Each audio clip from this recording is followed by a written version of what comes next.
Assalamualaikum warahmatullahi wabarakatuh. Kita mulai perkuliahan kita pada hari ini.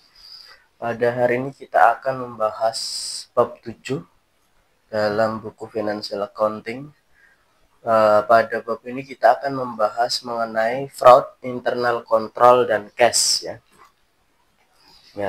Jadi dalam mata kuliah kali ini, dalam tema kita kali ini yang kaitannya dengan cash, itu sangat rentan sekali terjadinya yang namanya fraud ya.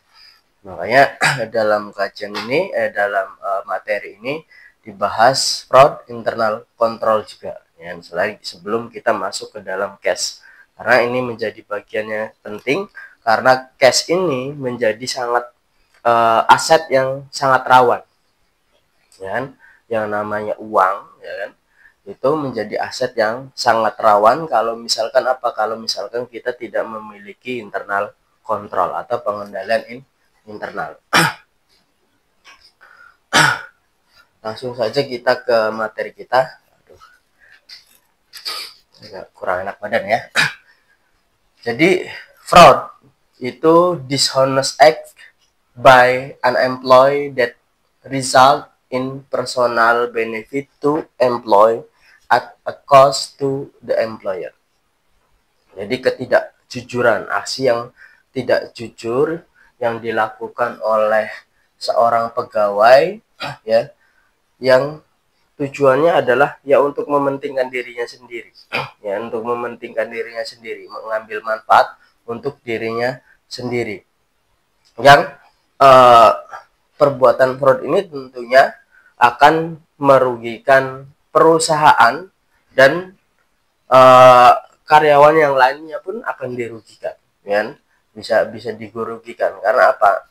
Ya karena itu tadi ya, banyaknya mungkin aset perusahaan yang hilang ya, misal jadi seperti itu. Kemudian kenapa fraud ini bisa terjadi ya? Dalam teori ini ada 3 sebab ya. Dalam sebuah teori dinyatakan fraud itu terjadi karena 3 hal. Yang pertama karena adanya opportunity atau kesempatan ya. Kemudian adanya financial pressure ya, financial pressure. Kemudian ada rasionalisasi ya. Adanya kesempatan ya, misalkan tadi internal kontrolnya tidak baik, tidak bagus ya kan, sehingga memunculkan adanya kesempatan seorang karyawan, seorang pekerja, seorang pegawai untuk melakukan tindakan yang mementingkan dirinya sendiri, yang menguntungkan dirinya sendiri ya. Misalkan dia yang dikasih tugas mencatat, dia yang dikasih tugas memegang uang, apalagi sudah itu ditambah dia yang mengurusi masalah penjualan ya. Biasanya pada usaha-usaha kecil kan gitu ya, bagian kasir itu yang mengurusi penjualan ya, dia nyatet ya, dia megang uang ya. Nah itu kan ada kesempatan ya, yang ada kesempatan bagi dia untuk memanfaatkan untuk kepentingan dia sendiri ya. Itu kalau misalkan internal kontrolnya tidak baik, maka akan menimbulkan suatu kesempatan. Maka perlunya adanya internal kontrol itu untuk menutup adanya kesempatan bagi seseorang untuk melakukan tindakan fraud itu sendiri. Kemudian yang kedua, akibat adanya financial pressure ya, adanya financial pressure atau tekanan keuangan ya, adanya tekanan keuangan. Misalkan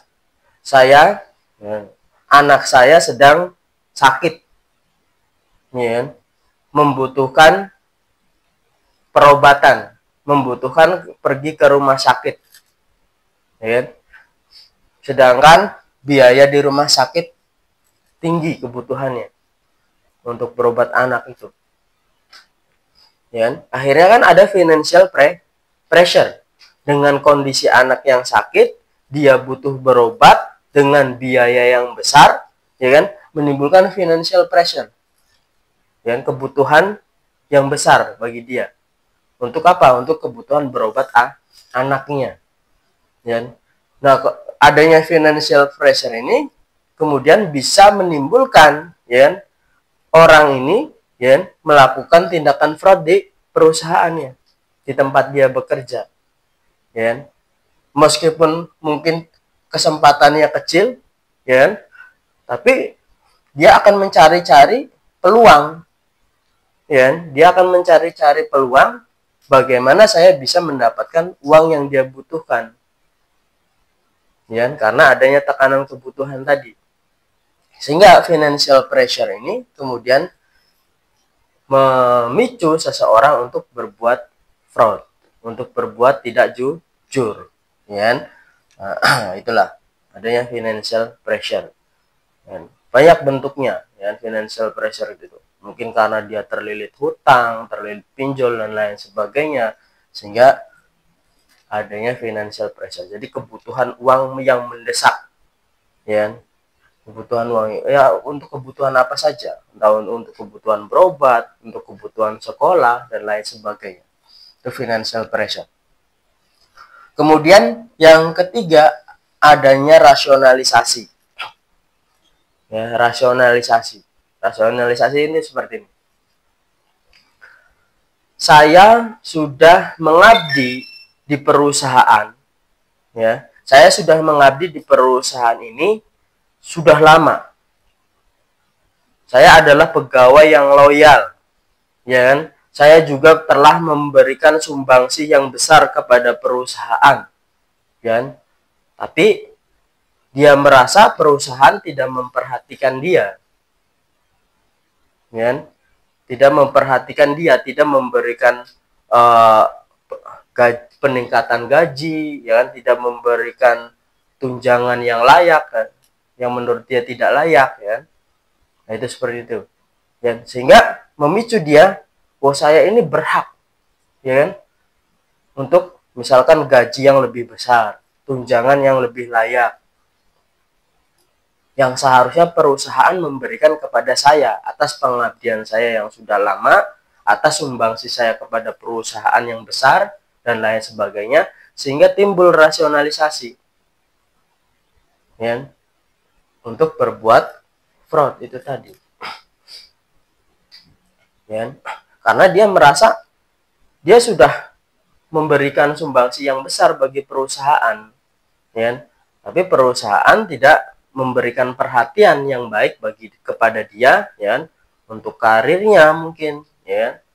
Kok saya udah lama di sini, jabatannya masih itu saja, seharusnya saya sudah naik jabatannya, ya. Saya sudah lama di sini, ya. Saya sudah memberikan sumbangsi yang besar bagi perusahaan, ya.